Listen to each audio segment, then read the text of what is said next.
பிப்ரவரி மாதம் கிருத்திகை நட்சத்திரம் எப்போ வருதுன்னு இந்த வீடியோவில் பார்க்கலாம். அதாவது மாசி மாசத்துல வர கிருத்திகை நட்சத்திரம் பிப்ரவரி 23ஆம் தேதி சாயந்தரம் திங்கட்கிழமை சாயந்தரம் 5:26 இருந்து பிப்ரவரி 24ஆம் தேதி செவ்வாய்க்கிழமை மாலை 3:37 வரைக்கும் கிருத்திகை நட்சத்திரம் இருக்கு.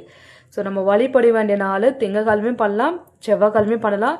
திங்கக்கிழமை காலையில் 10:08 வரைக்கும் சஷ்டி திதி இருக்கு. அதுக்கப்புறம் மாலை நேரத்தில் தான் நமக்கு கிருத்திகை நட்சத்திரம் ஆரம்பிக்குது. ஸோ நீங்கள் சஷ்டி ஆரம்பிச்சு நீங்கள் மாலை கிருத்திகை நேரத்தில் விரதத்தை விடலாம், அல்லது செவ்வாய்க்கிழமை நீங்கள் கிருத்திகை விரதம் இருக்கிறதா இருந்தால் செவ்வாய்க்கிழமை விரதம் இருக்கலாம். நீங்கள் கிருத்திகை விரதம் இருக்கிறதா இருந்தால் செவ்வாய்க்கிழமை விரதம் இருங்க. சஷ்டி விரதம் இருக்கிறதா இருந்தால் திங்கக்கிழமை நாளைக்கு விரதம் இருக்கலாம்.